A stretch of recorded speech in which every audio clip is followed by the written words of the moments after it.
Hello everyone, welcome back to Silver Tears Tarot and welcome to our Sunday reading. So this is the one where we're going to take a look to see kind of what's happening as we're heading into the week, what kind of energy is out there, what kind of things you might be able to expect. We noticed as we were moving into the weekend that the energy for communication has been a little bit more favorable, I guess you'd say, but I I guess still prone to misunderstandings. So that's not always great for communication either, right? So let's look to see kind of what's happening as we're heading into the weekend and see what we can see. This is going to be a general reading for this collective, so I know it won't resonate with everyone and it shouldn't resonate with everyone, but if it does resonate with you, check it out, hit subscribe, watch some of the other videos. They're all very much connected, so there could be some other messages in there for you.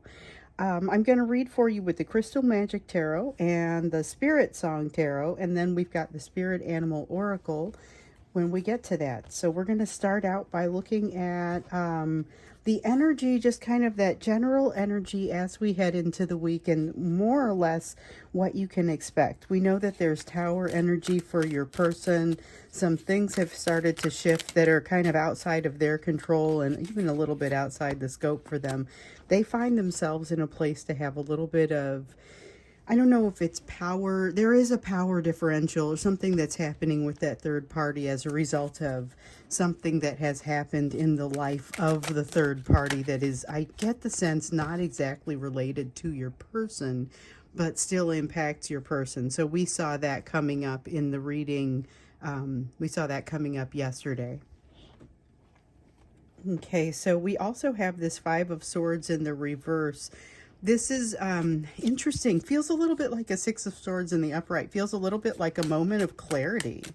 Little bit of clarity coming in, little bit of clarity coming in because of pain. So there's pain that is like very close by. So we keep seeing this concept in the readings. We keep seeing this concept of pain that is close by but not specifically relevant to us. Your person is having this experience as well with the third party. Third party is going through something that is not specifically involving your person but does impact them, as we saw. We saw that yesterday. It impacts the dynamic with your divine masculine, the power dynamic with your divine masculine, which in turn changes that dynamic with you. And it takes them a little while to adjust to it, but watching that pain, having their own experience that they can kind of relate to, it all gives them pause a little bit. So still we're also seeing kind of this this Ten of Swords. This is a pain that I sometimes refer to as the ancient pain, something that impacted your person some time ago before you came along. This is even possibly something that they kind of were raised with, something that they were raised with, where we see values that they are now considering shifting, they're questioning because they were raised with something based on a pain that was experienced by someone else, and now they have some decisions to make about whether that's really right for them, whether that's really what they should be doing. We have with the Five of Feathers, this is a repeated message. So the Five of Swords and the Five of Feathers are both air energy, and this is very much a hold on a second, I am choosing not to engage. This is choosing not to engage in a way that an argumentative and unproductive way that they may historically have chosen to engage. So this represents growth. This represents doing something a little bit better. So we talked about a more favorable energy for communication, and this is incredibly favorable for communication. So what I see is kind of a more realistic and honest with oneself sort of energy. And of course, it's not all the way there. There's still some pain that tends to kind of create some blinders, or at least some different ways to look at the situation. Pain changes a perspective, but what we see here is a little bit more open of a mind and a willingness to have some clarity, not just about the situation, but about what's come before. With the Queen of Feathers, I find this particularly uplifting, but a little bit concerned about the fact that we also have the Knight of Feathers here. The good news, we also have transformation. So let me back up and start with the Queen of Feathers. We're in a place where there is something that kind of is, it's creating a lot of options. Nothing is really clear. Your person is a little bit nervous to navigate some things by themselves. They feel like they're navigating by themselves because they don't feel like they've got this third party to hold on to anymore, or to rely upon in certain ways, even for stability in ways that they historically have because of stuff happening in that third party's life. So now that power dynamic starts to change, things are starting to change with them. We see them not making a rash decision about something in this moment of clarity. And in the Queen of Feathers is the card for me of not making a rash decision. So I really like the way that this starts to look and the way that it starts to feel.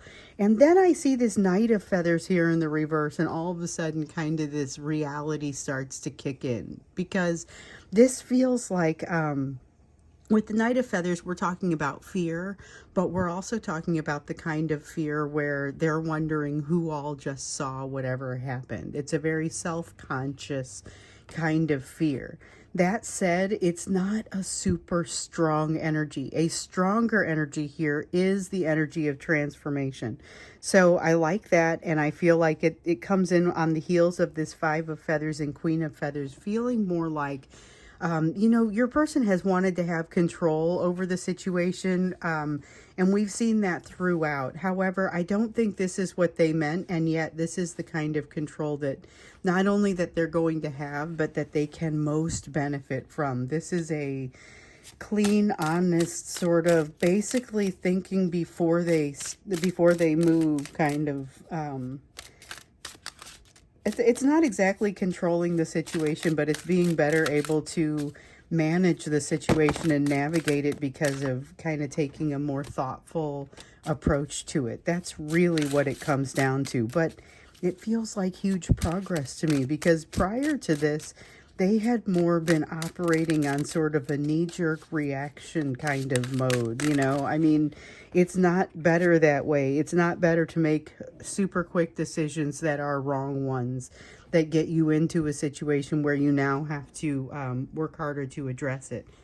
I just dropped a card. Okay, so we had the King of Crystals that came up, and the Ten of Crystals. And the thing is, I can't remember if the King of Crystals was in the upright or if it was in the reverse. But it might as well be sideways, because I feel it both ways. I'm just going to go ahead and leave it oriented this way, even though I may be feeling it a little bit more in the reverse. But we've got the King of Crystals and the Ten of Crystals. The King of Crystals comes up because it's like your person knows who it is that they want to be, what they want to be, but also doesn't feel worthy of it.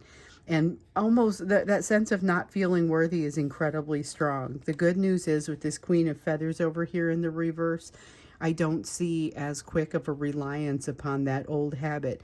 Falling into those old habits, I am particularly seeing falling into those old habits with the Knight of Feathers over here. That's succumbing to a fear response that is not especially helpful. So with this King of Crystals, that's their way out. That's their way to coming to a better place for themselves. Oh, and I didn't talk about this Ten of Crystals. The Ten of Crystals, that is the ability to start something new, starting with a new foundation. And if you're reading like the tarot book that goes along with these things, you're going to wonder where my head is at that I'm getting these meanings for these cards. And I swear I'm just rolling with it, and I may be skipping a couple of steps. So, for example, the Knight of Feathers is, well, that one I was pretty clear about that one. But the Ten of Crystals is not usually the way that I'm seeing it with the new foundation, but it is a change in the 3D. It represents the household, and it represents the environment where they live. But I would feel like here, it's not just that physical environment of the 3D, it's also their interpretation of that environment. And with the Six of Feathers, there is that sense of clarity that I was saying was coming in with that 5 of feathers in the reverse also feels like a 6 of feathers. More of that wind, air energy. It's kind of like blowing the slate clean. There's something very honest and just positive about this energy that's coming in, that's blowing in this week. It feels like a lot of air energy, and it feels like it's blowing in. I mean, we've got swords, swords, feathers, feathers, feathers, feathers. Got some pentacles in there, but more swords over there. I mean, it's very air oriented, and it's like change blowing in, but also a very clean, getting rid of additional unnecessary debris. That's a very interesting energy for them, because it seems like clarity follows, and clarity really is on it's bookends. I mean, we saw the 5 of feathers in the reverse that feels like a feeling of clarity. In fact, we saw it twice, and now we see the 6 of feathers talking about that very same clarity, and that's one of the hallmarks of this energy of this upcoming week. And if you'll notice, I talked almost exclusively about your person, because this is your person's energy that just seems to be ringing forth, even though theoretically this could just as easily have been a very shared energy. Maybe it's shared, but I'm mostly only seeing them in this. So let's see what else you need to know. Getting into this week, what else you need to know. Got good favorable energy for communication. The feelings of misunderstandings are still there. I can't tell if those are starting to fall away. I'm looking for it. We've got the 2 of Swords in the reverse. Still a fair amount of a sense of uncertainty, not knowing which way to go, feeling pressured about which way to go, not feeling like there's anybody here to help them weigh the head and the heart. So not anyone here that has the right answer. Lots of opinions. None of them feel like they exactly match or feel like they really resonate for your person. And I feel like you're not even necessarily looking into those opinions at this point. There's a heavier reliance on your part, on that is what's within you. The intuition piece is now ringing a little bit more true for you at this point, or at least in this energy it kind of feels like it will be. There's something here where your person has kind of, 2 of Wands in the reverse. They are stopping themselves short from making what they feel like is potentially kind of a mistake. So we've got the 2 of Wands and the 2 of Swords both in the reverse, and they both feel like, with the Hierophant in the reverse here, it's like, hold on, only they can make this decision. Only they can be the ones that truly know what needs to happen here, what should be happening here, and they understand they have to take responsibility for a decision somewhere in here. So we've got the Shadow that comes in the reverse. The Shadow, the Ace of Shells. That is a very emotional, Ace of Shells is a very emotional card. That's like the Ace of Cups. And it has been showing up here a lot lately, because we've been seeing that shift in emotion that has been coming out. But we've got the Ace of Feathers. So it comes out with an Ace of Feathers in the upright. And that is a shockingly clean, clear feeling. That it's like plunging into ice water, though. So it's shockingly clean and clear, but not necessarily thoroughly pleasant. I think that the discomfort of plunging into this water is potentially, I feel like the enjoyment and the emotion and the momentum your person is feeling might kind of overcome the discomfort of it. With the Shadow in the reverse here, we have a sense of still some shadow work that needs to be done, but at this point, almost that energy of a manic episode once again. We saw that coming in a few readings ago. It might have been a week ago, but it was a very high energy sort of emotion, and it's got that feeling of nowhere to go, that feeling of not being sure where to start, where to drop an anchor, not sure where to put the roots. With the Four of Wands, that's a big piece of it. And yet this time, not knowing where to drop that anchor is a little bit different of an experience with this much emotion going through them and this much of an awareness of what it is that they want. Plus, with this very clear and present pain, it's this Ten of Feathers, Ten of Swords, it's that same energy, that very clear and present pain. You have someone who is feeling incredibly alive right now, feels incredibly alive and willing to do something that is maybe not the more conventional path. However, if it isn't part of a solution, then it almost just like it isn't as welcome. So this is somebody who's looking for answers, maybe more strongly than they have been historically, or maybe more strongly than they have been before, because what I've noticed is that you have a tendency to be looking for answers very strongly. It's the reason we have a you portion in every single reading. This third portion in every single reading is about you. It's about your lessons, because this collective has been very dedicated to learning those lessons, to making yourselves better. This is that kind of energy that we're seeing here. Now, I don't think they automatically know what to do to make themselves better, but they are winging it pretty well, to be perfectly honest. Understanding where there are loose ends, where is there something that looks like it doesn't fit? Where is there something that looks like it's out of place or unfinished? There's unfinished business they feel like they need to come back and address. They're in a new place in their life.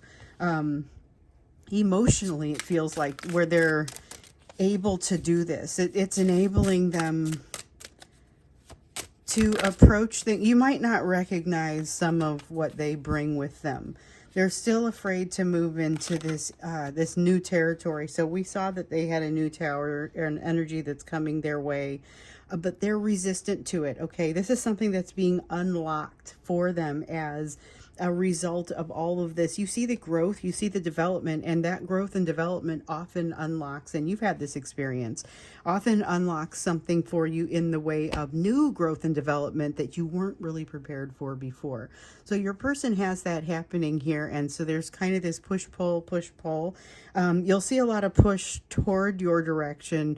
Many of them they're considering reaching out if they're not already reaching out, or if you're in communication, there is a new conversation that they are considering bringing up, or that they have recently begun taking this new conversation or an old conversation to a new level. There is a step change in this energy that is right now kind of step change, and some of them are sitting there and they've written a note to you and they haven't hit send yet. But the energy to do so is almost overwhelming at this point. And so it's like they have to physically remove themselves from the device that would allow them to hit send. There's that sort of behavior going on for some of them who are still finding a way to avoid it. And the ones who are finding a way to avoid it realize that is a person who is just not ready yet. And if they're not ready yet, it's for the best that they do not reach out to you yet. But the thing is, they're still feeling the pull and you're still feeling the results of it. So that's why I'm getting the emails overnight that are saying, what is this? Why is it suddenly so intense? When we get into the extended for this one, I'm wondering what kind of extended we want to do, because I'm curious to understand about the resistance and this unfinished business and how it relates with this clarity, but I almost feel like it's not quite ready to come out yet.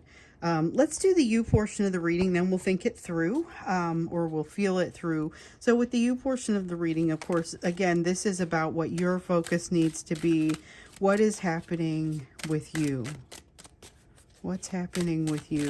In the you portion of the reading, we look at where your focus needs to be based on what's on this table, as well as what else is going on in your life right now. Okay, so I just dropped some on the floor, but we've got a Queen of Swords, a Nine of Wands in the reverse. Okay, initially I like both of these. Let me see what else we've got here. Oh my gosh, you guys. Okay, so, and the Empress. I can't really argue with any of this. This is the energy of being here now, ready now. Queen of Swords is ready to make a decision when it's appropriate to do so. You're even okay with making a decision with less information sometimes, or than you would ideally want sometimes. Once you know your answer, you're ready to go, even if there's more information that still needs to come out. And for the most part, it's not going to be strong enough to sway your answer, because your answer isn't just coming from the logical. It's also coming from the intuitive. It's also coming from the big picture experience from before, some of which figures into the logical and some of which doesn't. You have this Nine of Wands, which really just factors into allowing some limitations to fall away. So this is about letting guards down, but it's also about letting limitations fall away, in that for many of you, I did some personal readings over the past few days where there were some very consistent things that came out. And one of the pieces that came out an awful lot, and a lot of the people I did readings for were part of this collective, not all, but many.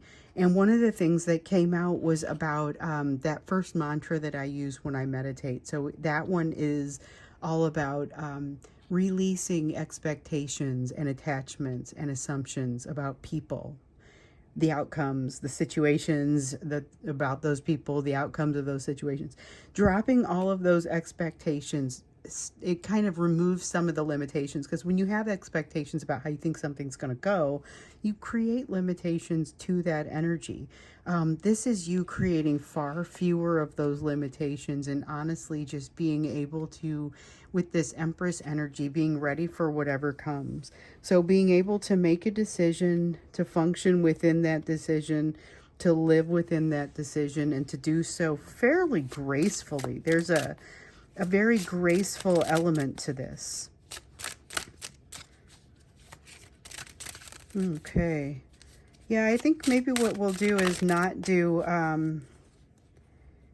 we may not do an extended on this one, and instead I may decide to do a reading at a different point in the week. Maybe I do an earlier portion of the week reading if this starts to materialize. And I will not make it a members only video this time. So sometimes we have members only videos that come in, and then somewhere in there I realize, well, I'm probably going to have to talk about this when we get back to YouTube, because not everybody is signed up as a member. If you want to see those, you sign up as a member. So you just kind of go to the page and hit join, or you can scroll down under here where the extended video link usually is, and there'll be just below that is the join link. Okay, so back to you. We have you being very ready for something and having an open mind, taking an open approach. We've got a Four of Shells here, okay? So with the Four of Shells in the reverse, that is water energy. Four of Shells in the reverse says you are going to get very swept up in something, and it's going to take everything you've got to kind of keep yourself on an even keel. Ace of Acorns, passion, ready to jump into this new thing. Four of Crystals in the reverse, letting go, readily letting go of something that seemed like it was going to be so impossible to let go of just a short time ago. So this may be an ideal here. Two of Crystals, keeping it completely together and having confidence in yourself as you go. This is like the energy of moving into your dream house and knowing that you can afford it and everything's moved you there in a stepwise appropriate fashion. Let me see what I dropped here. Okay. Yeah, this is very confident and positive. And I keep dropping cards, but they keep being face down. Very confident, very positive. You've got the Fool card in the reverse, or I say that. This one's called the Traveler. So there's something here that you're not going to do, but we keep getting that for you. There's plenty here that you are going to do, but there are things that you're not going to have time to do both, or you're not going to have bandwidth to do both. You're going to have to turn something down here at some point. Then we also have the Knight of Shells, which talks about, it's again a sense of you're growing in some way that causes you to maybe not show quite as much of yourself in some way. but doesn't have you being any less vulnerable, if that makes sense. It's about what you choose to put out there. Let's get you an oracle card. We've got the Spirit Animal Oracle. I've been doing more oracle cards on the YouTube readings here lately. Usually those had been reserved almost exclusively for the extended readings. We'll typically do them at the end there, or as we go. So we've got the Mouse Spirit, and this is about tending to the small things, making sure the details are taken care of for yourself. There are going to be some situations coming up here for you where you will be inclined to deal with them in more of a broad strokes kind of way. So not getting down into as many of the details, just kind of handling it more high level. But there's also a need, in order to be able to do that, there's a need to tend to the small things, to understand it. You know, I sometimes talk about doing, so I've often through the years been head of strategy and operations in some job or another. And strategy is like looking at forest. Operations, it's like understanding the trees. And you gotta, if you're gonna have a healthy forest, you have to have healthy trees. And that's what this feels like. You've got to be able to have those details, those smaller things running smoothly, so that the big pieces can be more agile and can do what they need to do. So that's kind of the lesson that comes out for you there, and just a little something to think about. I am going to hold off on doing an extended. If it's ready, I'll do one earlier this week, early next week, maybe tomorrow or so, just to kind of see how things are feeling. I'm not sure what I'm planning to do there, and that's just if it's ready. If not, then we'll go to the midweek reading. I just kind of wonder, because it feels like it's almost there, but it's like, no, let me sleep on this. So that's what we're going to do. So I would say thank you very much for being here with me. Again, the link to join, if you decide you want to join, is down below. If you want to see the details on that, drop me a line, or I've got them in several places, or you can see them on the YouTube page. You can even see them on my Facebook page. I've got them pasted to the, or pinned to the top, so that people can kind of just see what the different tiers of membership get you. So thank you so much once again, and I will see you again in the next reading.